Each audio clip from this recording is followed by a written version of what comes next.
Hello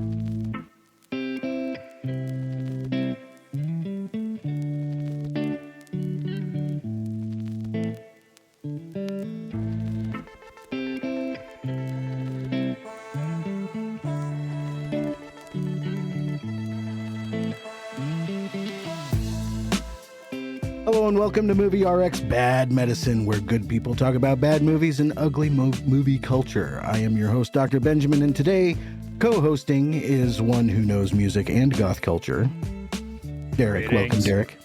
Hello. It's good to have you back on, and it's always good to have you on for a bad medicine. Yeah. Everybody loves, let's bring on the cranky fucker. Let's bring on that cranky Irish guy. Yeah, we already have a cranky fucker on the podcast. My producer pointed out, but what better than two of them to complain about Queen of the Damned? Today we're talking about Queen of the Damned, released in 2002, rated R. I guess rated R. Parents, don't let your kids watch this new movie, not because it's rated R, but just because it's a bad movie. Directed by Michael Reimer, very loosely written by Anne Rice, and a couple other people that nobody cares about. Stars Stuart Townsend, Marguerite Moreau, and Aaliyah. So that's kind of what we got for our movie today. Queen of the Damned, I guess really if I were to give a synopsis for this movie, a vampire is asleep for a long time and he wakes up because of rock music, and then he wants to be a rock star, and then he pisses off all the other vampires because he sings about being a vampire, and he starts a fight with other vampires. I guess, I mean, really, it's relatively valid. Yeah, I mean, it's so I guess jumping right into this, there are a lot of things that this movie had so much potential for. Yeah. But the problem with this movie is that the reason why it couldn't live up to its potential, I think, really starts with the fact that this is not one book. This is based off of two of Anne Rice's books, just kind of jammed together. Yeah, just very poorly slammed together into a 90-minute. Two of Anne Rice's schlock. Beautiful books hate fucked and made this asshole of a movie, and it could have been so much more. Yeah. So the first book. This is a perfect example of like when movie studios, movie companies, when they just shit all over a particular product, where like they bought the rights to Anne Rice's books like back in the 80s. And they did a good thing with Interview. Interview with a Vampire was an excellent movie. It was a classic. Yes. It was a great fucking movie in spite of Tom Cruise. It was a great movie. And they wanted to come out with a sequel. I mean, really, it was going to be the trilogy, right? It was going to be, Interview, and then you were going to have the Vampire Lestat, and then it was going to be Queen of the Damned. They dicked around too long for whatever reason. They dicked around too long, and they were coming up to where there was a clause. They bought the rights, and then there was a clause in like the year 2000, if I remember correctly. All of the rights were going to revert back to Anne Rice, to where she was going to own the stories again, or the rights again. And so they went, oh shit, we're out of time. And so they just hand jammed those two together and said, fuck it, we're going to do both of these and put them all out. And hammer it out. Time. Yeah. Yeah. Yeah. And I mean, and that's a key thing for our listeners that maybe don't read, to remember, is that this is in reference to the first three books written by Anne Rice in this context, and that's Interview with the Vampire was the first one. Then after that one, the Vampire Lestat, and then came the book called Queen of the Damned. And if you've watched Interview with the Vampire, it's I don't remember what year that came out. 94. Yes, 94. it came out, and it was a good movie. And I mean, it was loosely based off of the book, and but it still stayed true enough that it made a good movie. So I recommend watching Interview with a Vampire. And then after that should have been The Vampire Lestat. And this movie opens up very much like the book would have.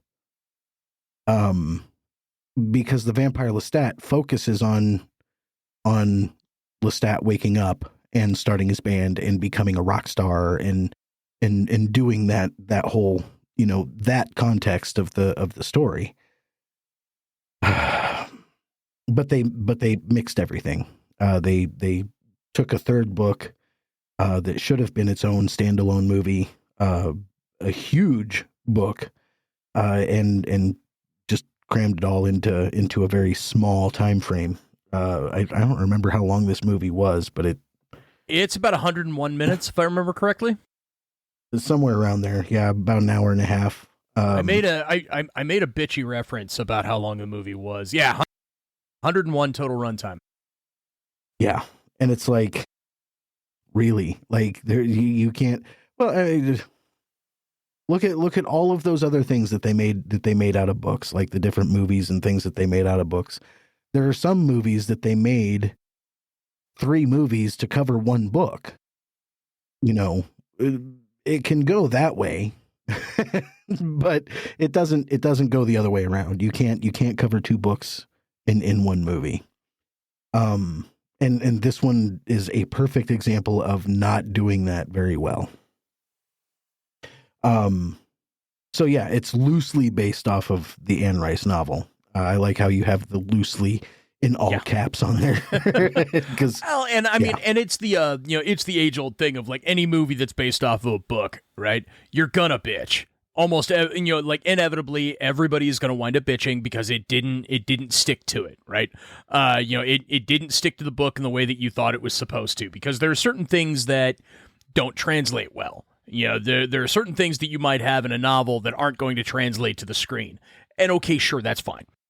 This was not one of those situations, though. I mean, they essentially gutted they essentially gutted the Vampire Lestat, and they really like cliff notes out the Queen of the Damned.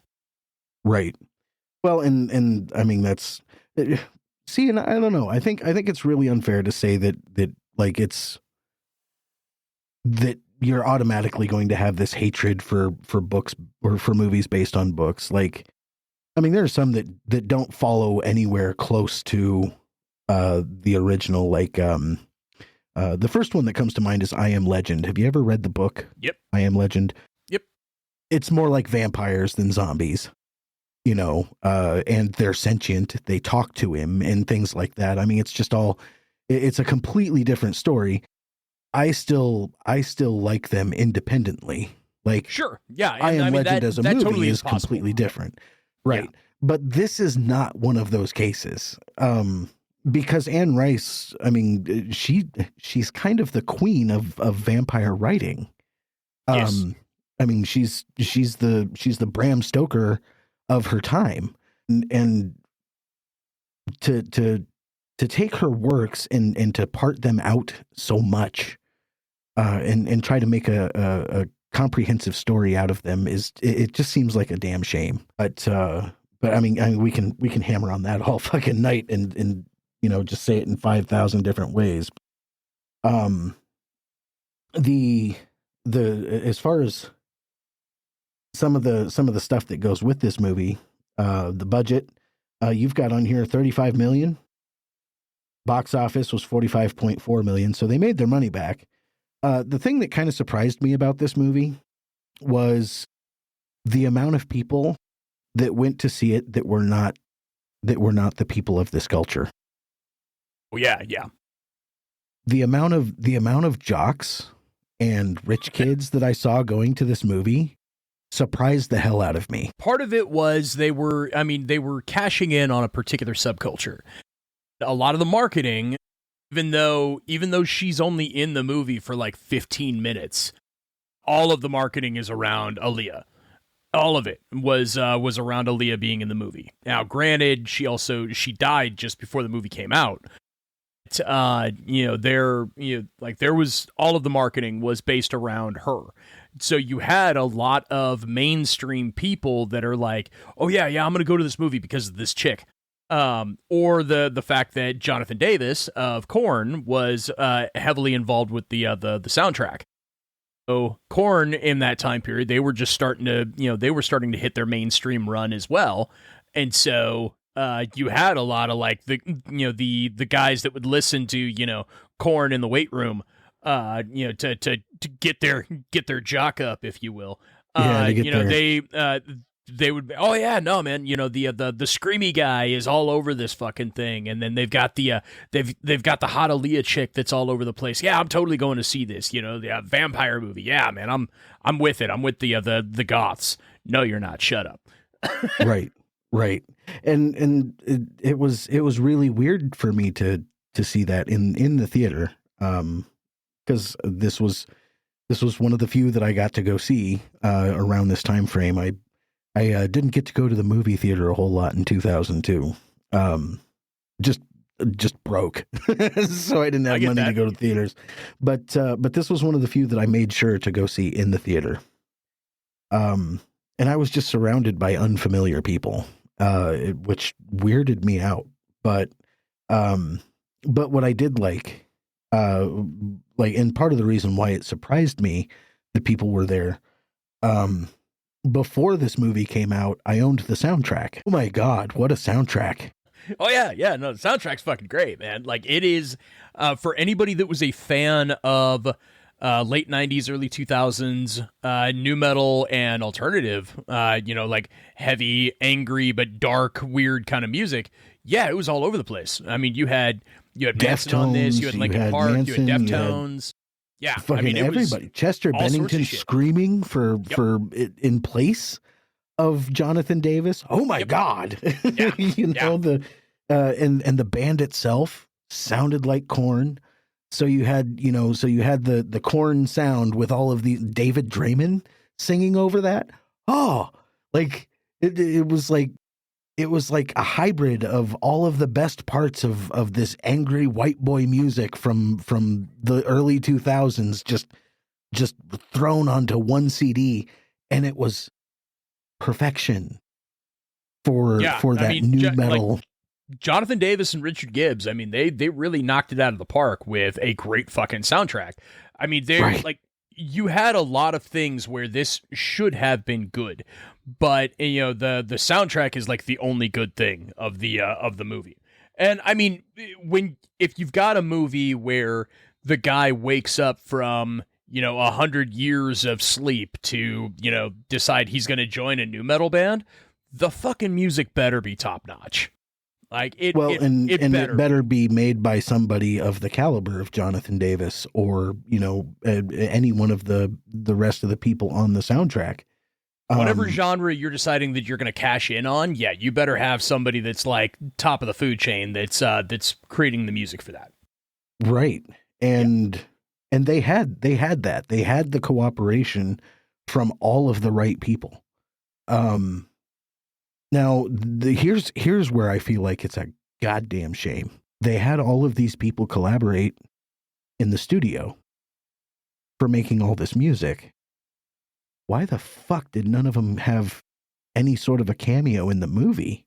There's one really important one that made a small bit part in the movie, but like, why wasn't Manson just somewhere like doing a fucking interview about this guy that he knows, Lestat, I really have a lot of respect for what he's doing for the genre or whatever. Like, I mean, just any number of these people. We need an emaciated, creepy, pale fucker to hang out in the background. Hey Manson, what are you doing?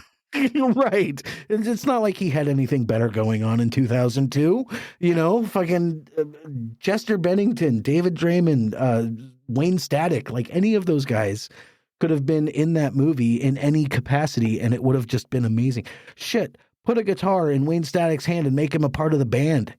Right. Like, I mean, or fucking... like Wayne could have had his hair down and you wouldn't have recognized him.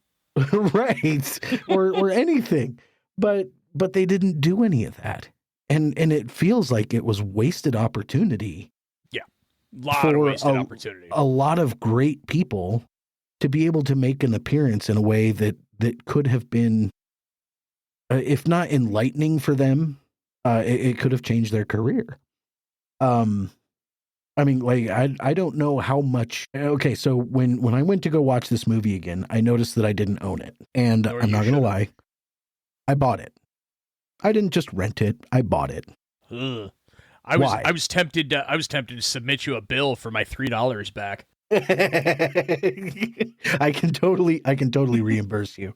The whole thing with it is that it's like there are parts of this movie that even though the movie is so goddamn bad, there are parts of it that I can't let go. The fact that this movie immortalized Aaliyah was important to me.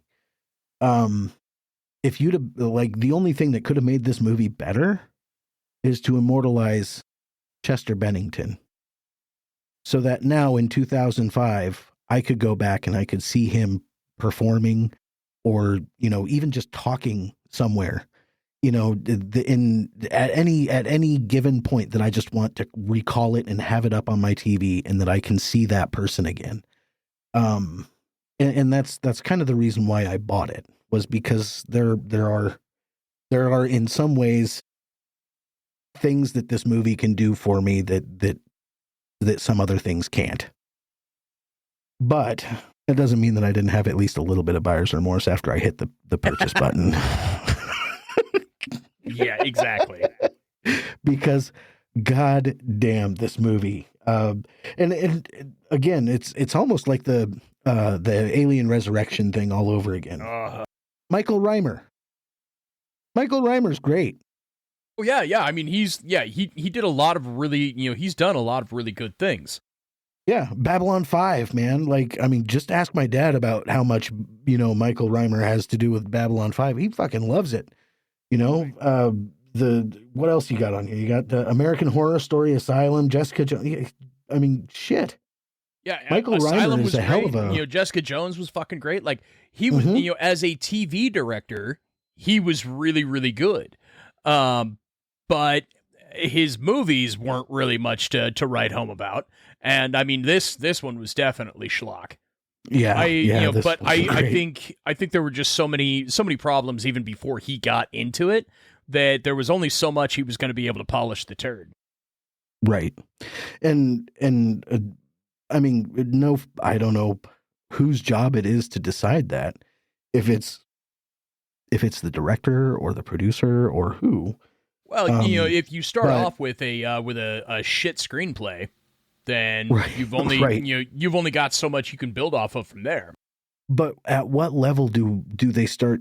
At what level and where does somebody take the blame for not even consulting Anne Rice? That's the movie studio. Yeah, that's the that was the studio themselves, where they're like, nope. Like, I mean, wherever they got the script from, the people who wrote the script themselves should have been in contact with Anne Rice.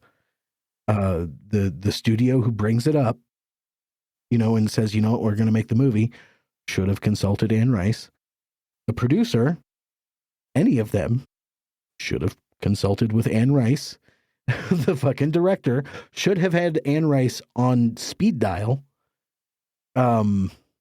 She even offered to work for free. Like, right. She offered to work for free, and they were just like, no, we don't want anything to do with her. She didn't have any rights to it, and she was willing to do it for nothing. Like, and let's just say how awesome that is for, and kind of refreshing for an author to be that way. Imagine that from J.K. Rowling. I'm just saying, it's not happening. This woman was willing to do it for nothing, and nobody talked to her first.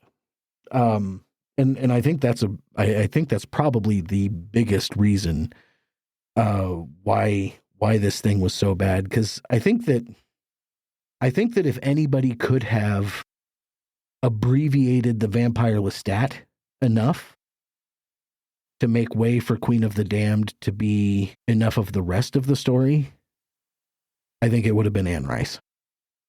Yeah, well, obviously, yeah. I mean, she knew enough of the, she knew enough of the backstory. I mean, she obviously that she could have maybe had been able to find enough shortcuts, right?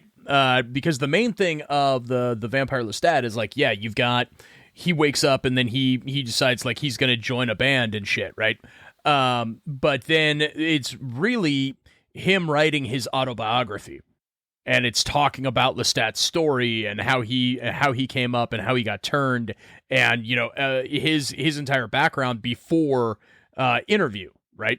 And then it even goes into Interview from like his perspective, of how Louis was kind of being a cunt, or how Claudia was a pain in the ass, or hey, maybe they shouldn't have lit me on fire. Kind of a thing, like that kind of stuff, like, from his perspective, that all of that is in the Vampire Lestat, and I can understand some of that is not going to fit for what you're trying to tell with the story of this movie, but she would have been able to find a more intelligent way to condense that down, instead of just completely gutting it, because they covered nothing of Lestat's background, where he came from, his upbringing, how he had attracted the vampire Magnus, not Marius, how he attracted Magnus that turned him, any of that shit. They covered none of it. It was just he woke up and he's with Marius, and Marius is the one that turned him, and everything else was just so surface level that the little bits and pieces in the movie that they did show you of Lestat's background, you didn't give a shit, because you didn't identify with the actor or the character at all. You didn't give a fuck. Right, and that in essence is the root of why it's so difficult to really get into this movie. Is you don't care about anybody. No, you don't care shallow. about Marius. You don't know where Marius came from. The original character, I mean, you start to know things like, that they were a Roman senator and all this other stuff, the way back before story, and all of that. You don't get any of that in any part of this movie. No, and what's disappointing is like, yeah, using Marius as an example, I mean, that's Vincent Perez. That guy's a hell of an actor, man. I mean, that guy, I mean, he was the Crow in City of Angels. That guy's an awesome fucking actor and was just seriously underutilized. Yeah. And that's another thing that really sucks about hating this movie so much, is that there are good performances, decent performances from good actors that were just poorly directed. And I mean, well, Aaliyah, like, she could have been so much more than she was in this movie. Stuart Townsend, I mean, he was probably about the most spectacular of the regular faces on screen. Even though he was directed to be, the only way that I can describe it is that he's more cliche than cliche. Like, it's almost like he's overly vampirized, in a way that I don't know how to explain it. No, Lestat's character, Aaliyah's character, and Marius, like those three definitely were like cosplay vampire, kind of thing. Right. Like, really like schlock, where they were just really like going for it and then some, to where it was almost like a caricature. Yeah, like, I mean, because in essence, a vampire is going to be somewhat cliche no matter what. Like, I mean, right. It's a vampire. So there's automatically going to be an air of arrogance and that dramatic pause and those weird stances and all of that. That's a part of being a vampire. Right. And but I mean, to a certain degree, you it was could just argue more it, so. Right. To a certain degree, you could argue it if you remember from like Interview with Armand, where he says that you are a representative of your era, right? You know, each of these vampires that wind up living forever, you're essentially, you know, you are the snapshot of your particular time that you came from. So if you look at like, you know, Marius, where he would have come from like old world, then yeah, okay, he's probably going to look a little weird when you drop him into 1999 Death Valley, right? Or Lestat, where, you know, he was very much from like he wasn't French aristocracy, obviously, you know, he was broke ass, but he came from like that particular time period. So he's going to have, you know, kind of like the ruffled collars kind of an attitude to how he does things. It's like, okay, fine. You could maybe excuse that a little bit if you're trying really, really hard Right. to try to excuse some of this shit. But no, most of it's schlock. As as your producer put in the chat here, is telenovela. Telenovela. Yeah. It's just, I mean, yeah, overly done cliches that made it almost uncomfortable. And totally unbelievable. Just tired tropes. Yeah. But probably one of the most astute things that I've read about this movie that I really, really liked you put on here. You put the whole movie is like one long music video that forgot it was a music video. Yeah. Yep. Because you know, again, they had the badass soundtrack, right? You know, they had the badass soundtrack for the whole thing, and then it was like, all right, cool, we've got 5 great fucking songs. We need to build a movie around this, and it was almost like. You know, like the Michael Jackson videos back in the 80s, where you'd have like a 25-minute long, like mini movie kind of a thing that was, you know, just like maybe 3 or 4 of his music videos that were tied together. And there might be some sort of a shitty plot line that would go through, that would go along with it. That's what this feels like. Except it's 101 minutes of shitty storyline to go along with the music video. Because anytime they would have something where like there was no dialogue, they made sure that they had something from the soundtrack that you know, that was covering the exposition, or that was covering the lack of dialogue, or the movement around like the city or whatever, which is typical in a movie. But when you have something like this, it was more like, fuck, we don't have anything intelligent to put here. Play the John Davis thing.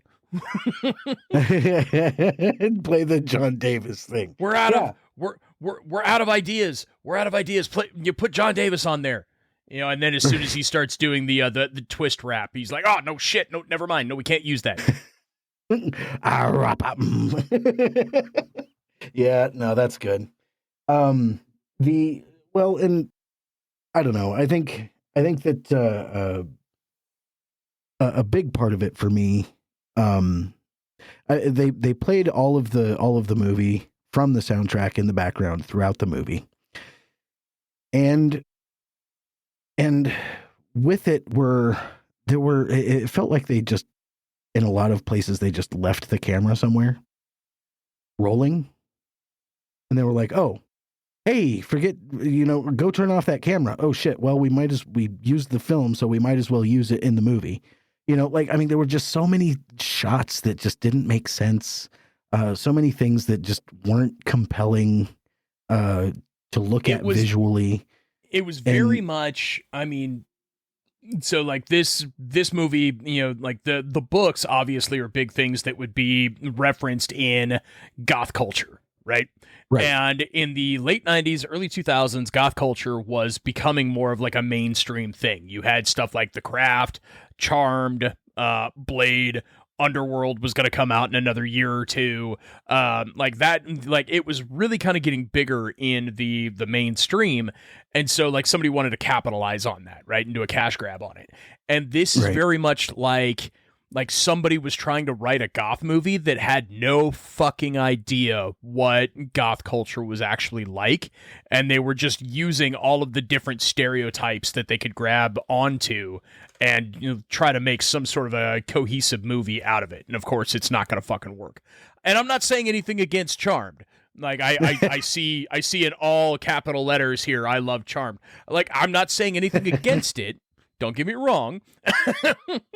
I'm not saying anything against some of those vehicles. I was a big fan of some of that stuff. Like, I liked Blade. I own all of the fucking Underworld movies. I thought it was great. I thought it was good. It's not a bad thing when your culture becomes mainstream. It becomes bad though when your culture becomes mainstream and then the mainstream shits on it. Like when they water it down and they turn it into something that can be consumed by people that don't give a shit about your culture. That's the problem that I have for that kind of stuff. Well, and I feel like that was such a thing in the late 90s, early 2000s was a lot of people struggling to try to understand the goth culture without being a part of it. Any sort of like alternative culture. If you're not of it, and if you're not going to listen to like accurate advisors of that particular culture, you're gonna make some particular assumptions that are gonna make you seem like an asshole. Right.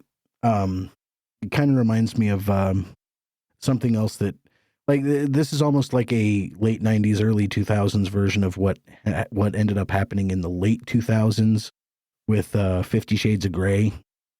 Yeah, that book came out, and then suddenly everybody was an S&M freak, and it's like, right. And the S&M culture looked at that and was like, and everybody was like, what the fuck? Like, yeah, it's kind of like an early version of that, and a little more innocent. And I don't know, could you really say that this movie is as bad as 50 Shades of Grey? I don't know. I never watched it. I don't have a clue in hell. Okay. Yeah. Okay. Nope. I've had nothing to do with anything that you could imagine that 50 Shades of Grey would have turned into. I have no idea. I read the books, right? I read the 50 Shades of Grey books because I didn't feel like I could argue about how much they suck unless I did. Nah, I don't know. Bad. I'm pretty sure I could still come up with an argument without having to fucking read it.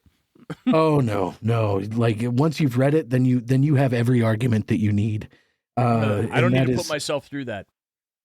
It's pretty bad.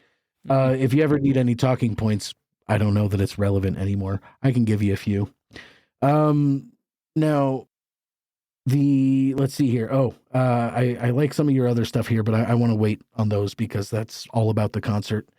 Tell me, are there any scenes in this movie that you could say that you enjoyed? Not many, to be perfectly honest. Okay. No. A lot of it was really bad. A lot of it was just really kind of tired trope that they were going off of. It was bad stereotypes, tired ass, like I said, tired ass tropes that have been done a number of times. No. They're really, if I'm thinking critically on it, no, I don't really think that there's actually anything that, any like actual scene that I legitimately enjoyed. I thought it was funny that John Davis was selling scalp tickets. That was funny. John Davis as the scalper was that was mildly amusing. I will give you that. Mildly amusing. The thing of that was it was completely improvised. He had no lines or anything in that, so he just went for it. And nobody knew what he was going to say or what he was going to actually do or anything like that. So, like, that was kind of funny where you're just like, all right, here's John Davis. But they don't even show his face. All you see is just like the back of his head. And then you hear his voice. Scene, yeah. Yep. And, you see the back of his head and the hair, which tells you everything you need to know. Yeah.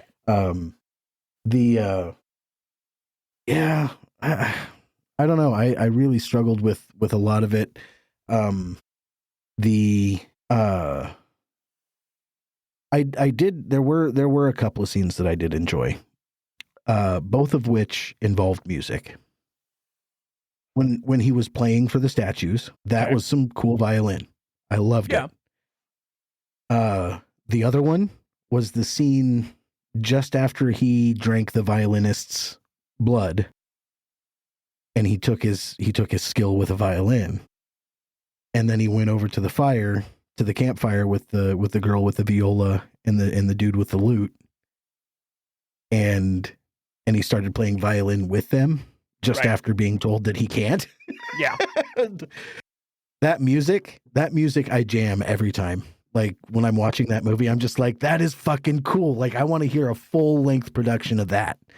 But other than that, like seriously, I normally I can pick out a few things that I'm like, that's cool, you know, or whatever. But with this one, it really is just, it's all music. Which I think really, I think we established right from the beginning, the only thing this movie got right was the music. It's because that was the only, again, like I said, if you're going to make any sort of a movie that's based off of a subculture, and if you don't bother to bring in any sort of intelligent, like, advisors of that particular subculture, then you're going to be screwed. And that was the only one they did right, was bringing in John Davis and the particular musicians they did, that actually understood, okay, we've got a guy that's joining, well, okay, the book was written in the 80s, so he was going to join like a hair metal band. Well, we can't fucking do that because it's not the 80s anymore. We'll have him join a new metal band because new metal people are dark and scary like vampires. So sure, we'll do that. And so they bring in a new metal guy to write the fucking soundtrack. That was the smartest thing that they did. That was the only smart thing they did. So on your notes here, I want you to lead us through this part of your notes. The concert. Yeah, okay. So you go through a whole lot of nerdy music snob shit here. I will let you go. I might interject every now and again. Right. So, just like a little bit of, like background on that. So I'm a musician, and I've played guitar for like 25 years, and I've been in bands. I've been in metal bands. I'm currently in bands. It's a big part of like my background and what I do. So I am going to be that asshole that if I'm watching a movie and there's somebody playing on the screen, I am that guy where I'm looking at the guitar and I'm going, he's not playing that. Or he's not actually singing that. That's lip syncing. Or, those amps aren't actually being utilized correctly. Because that's how my fucking brain works. I'm that kind of a prick. That's why Ben has me on this show. Truth. Yeah. So, so going through the concert. Okay. So, the big thing right off the bat that stuck out in my brain is product placement. Okay. So you've got product placement for Marshall, Yamaha, and Ibanez. Okay. That makes sense to a certain degree where like Yamaha, of course, if you're having like keyboards, synthesizers, things like that, Yamaha is probably who you're going to wind up going to for a lot of that shit because they were very popular at the time. They're still very popular for that kind of stuff. Ibanez, same thing. A lot of the guitars that were used by people in like new metal bands that they were going to be using Ibanez, both for their guitars and also for like the bass guitar. That's, so like that kind of falls in line. Marshall, on the other hand, so Marshall amps are huge. Okay. Marshall amps are, they are like you don't fuck with them. They're like one of the main names when it comes to it. You see somebody with a Marshall amp, even if you're not a musician, you're like, fuck yeah. Because it's what you're going to recognize. They're an institution as far as, music equipment is concerned. Right up there with like, somebody that's rocking a Gibson Les Paul, right? It's just immediately identifiable, even if you don't know how to play the instrument. However, in late 90s, early 2000s, Marshall was having issues with being able to keep up with the trends and being able to keep up with the Utes, the new kids that wanted the super low, super chunky kind of sounds. That was a lot of that shit was going to Mesa Boogie. It was another amp company. A lot of that shit was going to them. Not a whole lot of people were using Marshalls. I remember specifically an interview with a guitarist where he was like, I had a Marshall in the early 2000s. And in that time period, you couldn't give them away. Like he had the Marshall because it was dirt cheap. He had a JCM 800, which is what they were using in the movie, and they were dirt cheap. He's like, dude, if you could have it like in the front seat of your car and left your door unlocked and you'd come back and like, no, somebody wouldn't have stolen your Marshall. You'd have another Marshall in your car. Like you couldn't give them away. You know, like they were just all over the place because you couldn't fucking you couldn't get rid of them. But nobody, people didn't like using them for that style of music. So seeing like big ass Marshall stacks on there for a new metal band, immediately I'm like, nah, bullshit. That's just product placement where Marshall was like, okay, we need money. And this movie is supposed to have a shitload of marketing behind it. Fuck it. Please, for the love of Christ, let us be in your movie and, have us do the product placement, because then stupid people will buy our amps, because we need the money. So, you've got the stacks of Marshalls that definitely weren't good for the genre. Yamaha fit, that was fine. They did not need two different keyboard players, though. That was a little fucking ridiculous. But whatever. Well, I don't know. There was quite a bit of synthesized shit in that music. Well, shit is the right word. Anyway, Ibanez being used for the guitars, that, like I mentioned earlier, that tracks, that actually goes in line. One of the guys in there was actually playing, like I could identify it from where he was on the screen. He was playing an Ibanez Universe, which was a 7-string guitar that was designed by Steve Vai. And those were the guitars that were actually used by Head and Monkey when they started Korn, when they were first looking for 7-strings, because nobody else used them. Like, Steve Vai, designed the 7-string guitars and the Ibanez Universe guitars, and he was the only fucking guy that used them. And then when Head and Monkey wanted to, do like a low sound, and they were looking around, they saw the 7-strings and they were dirt cheap. That's why they bought them, because they were cheap as shit, because nobody fucking used them. Everybody was like, why are you going to use a 7-string? That's stupid. You don't need those. Learn how to play 6 strings first. That's going to be a whole other tangent. You've got the Saint Anger snare, the snare drum that they had in there, where it's just got like that annoying fucking, ting on, where it's like, no, that's not what a snare is supposed to sound like. Stop that. It almost sounds like a marching snare. Right. Like, yeah, oh. Yes, but more annoying. I would say like a marching snare fucked a trash can. I was going to say with a little more trash can in it. Yeah. Oh, that's funny. Yeah. Like a marching snare fucked a trash can lid. It was just awful. The bass stack, the bass amps looked like they were using Marshall in there as well, which, it's pretty rare that you'll be able to find like a Marshall bass amp, but they do exist. Lemmy from Motorhead was the only one cool enough, though, to have pulled that off. Everybody else, if you're using a Marshall bass head, fuck you. Yeah. I mean, that's the biggie there on all of the music side of the concert. And then the rest of it is all like factored in with the actual performances themselves.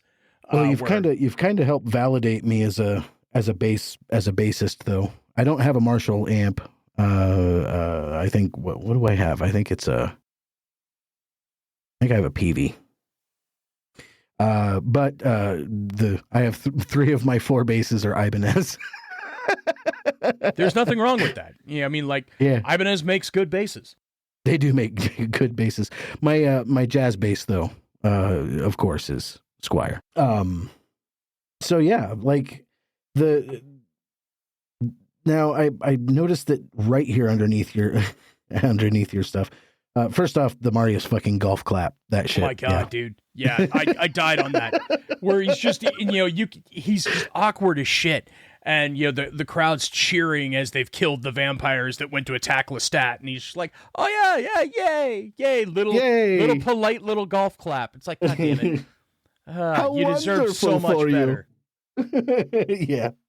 Now you have in here the Matrix vampire fights. Now, you were being way nicer with that than I was. As far as the vampire fights go, I mostly meant in the sense of like really, really bad, like super fast effects. Where they had like the bad. It's almost like bad VHS tracking, where like you see like the motion that's going along with them, and that's supposed to designate like we're moving super fast and it's faster than the eye can perceive, hence the fucking $1 million man graphics that we've got to use, where it's almost like you can hear the as they're like moving supposedly fast. Yeah. See, for me, it was like I looked at it and I said, that's dated technology from Buffy the Vampire Slayer and Charmed. Like, it's just that is overutilized in television and should never have been done in a production movie. No, because a production movie should actually have the fucking budget. Yeah, slow motion movement, adding a bunch of like a bunch of tracers to slow motion does not make it fast. Like, and that's exactly what this was. It was just a bunch of tracers behind slow motion movement, and it sucked. And it wasn't appealing to watch. It wasn't exciting. And they knew it. They knew it, because then they started putting the frames into unnecessary places so that you couldn't see what was going on. And all the fights just ended up being confusing, because you're like, well, what was that? Like, about the only worse framing that they had in all of the movie than the fights were when they put, the scaffolding that Marius and fucking Lestat were sitting on right on top of Lestat's dick. They were proverbial fucking, pubic hairs for him on that billboard. I have a feeling that was kind of done on purpose. Like they were trying to illustrate something. There was some sort of like, sub something that they were trying to illustrate in there. And that is the most emotion that they put into this fucking movie. The most intentional thing that they did was putting Lestat on his own dick. Yeah, it was bad. But yeah, so we go a little bit further down here. We've got movie is called Queen of the Damned, but they really just gloss over Akasha and all the backstory between her and the rest of the vampires. So, yeah, they're the ancients, as they call them in the movie. You don't know anything about any of them. Actually, I don't even know where they get their names. Yeah, they don't go into the ancients. They don't talk about the Telemasca. They don't talk about Akasha's backstory.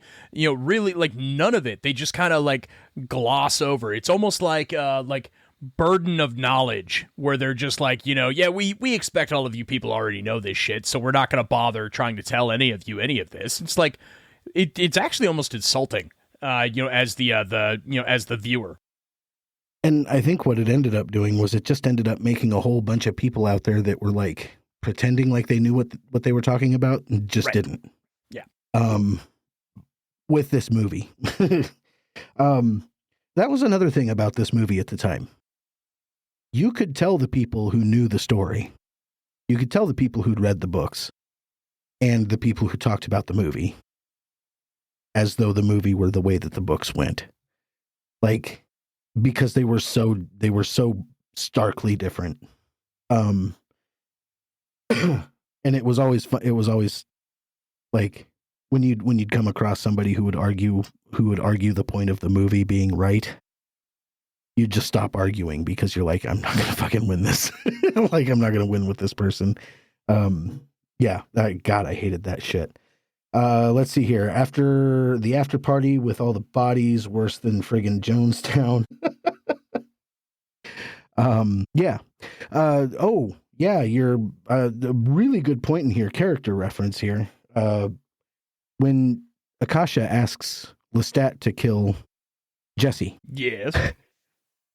I'm just now reading the chat. The side chat. Yeah. Yeah. Why is she jealous of Immortal? Right. Yeah, exactly. Like you've got Akasha, where like she's supposed to be the badass queen, right? And in the book, she's a feminist, right? Right. She's like we're killing all the dudes, and we're creating a new Eden that's going to be full of our own Eves, right? And it's all going to be about like the women and girl power and all that shit, right? Like she was a feminist in the book. In this, it's like, no, man, she's just like this petty catty bitch that's just like, okay, well, this that chick over there, I would like for you to kill her. It's like, well, but she means nothing to me, and she's just a mortal, she's just a nobody. I'd still like you to kill her.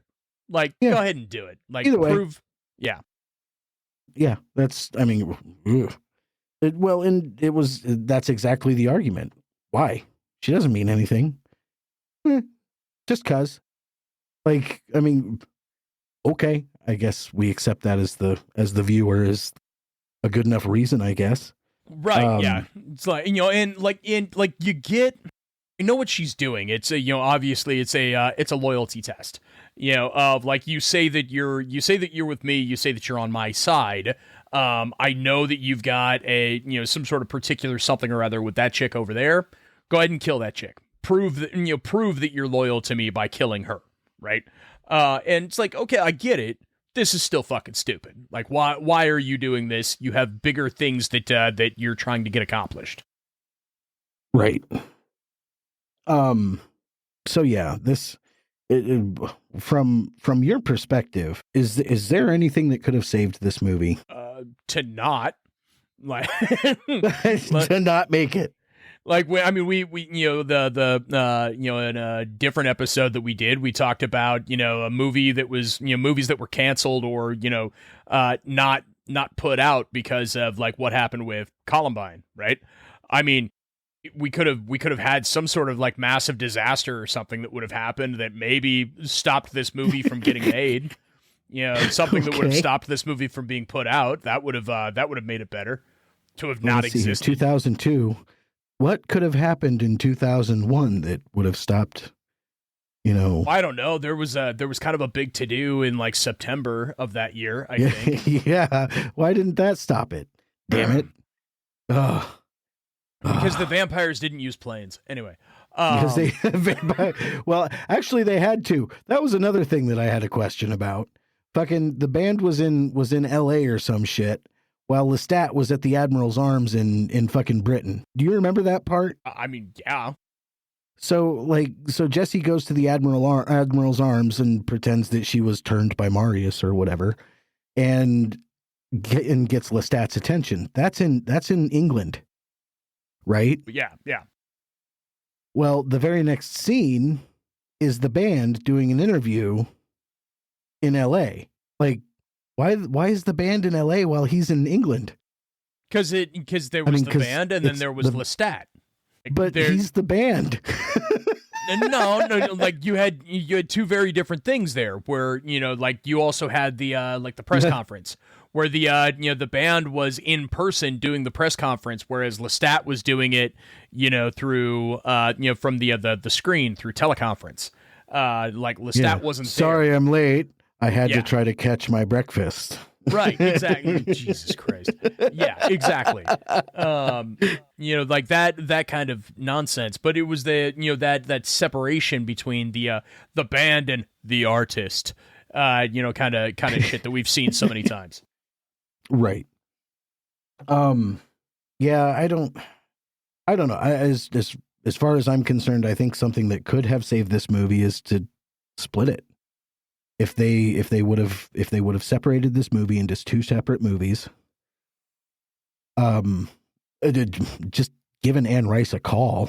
Well, yeah, obviously, if they would have done it correctly, then yes, you could have had the movies get saved. They opted to not do that, so I mean, then there is no saving it. So there's really no going back. I mean, one of the things that maybe they could have done intelligently was, the movie is Queen of the Damned. You've got Aaliyah all over your fucking marketing. You've got all of this build up about how Akasha is this like badass queen of the vampires, right? They killed her in 2 minutes. Like all they did was like some of the was like like 4 of the ancients bum rushed this chick, and they were able to they all take jumped her on down. her and started sucking. Right. And then she, took about 15 seconds between them to throw them off one at a time to start them on fire. Right. Yeah. And she only killed one or two of them. And then the third one almost died, and then he came back because she was weaker, and he was able to like jump back in and continue to like bite the shit out of her. Right. Yeah. But in all of 5 minutes, like the quote unquote battle, was done in like less than 5 minutes. And they've spent this whole fucking movie talking about how Akasha is this dangerous chick that can fuck up all of humanity and yada yada yada. But yet, like, 5 minutes done. Fuck you. Like, it's so anticlimactic. Well, and I mean, I think that's something else that could have improved the movie. Maybe the fact that it's called Queen of the Damned. Yeah. It's called Queen of the Damned, and the Queen of the Damned is in the movie for like 12 minutes, something like that. And for like 4 of those minutes, she's not doing anything except walking and dancing. Right. Yeah. Like, come on.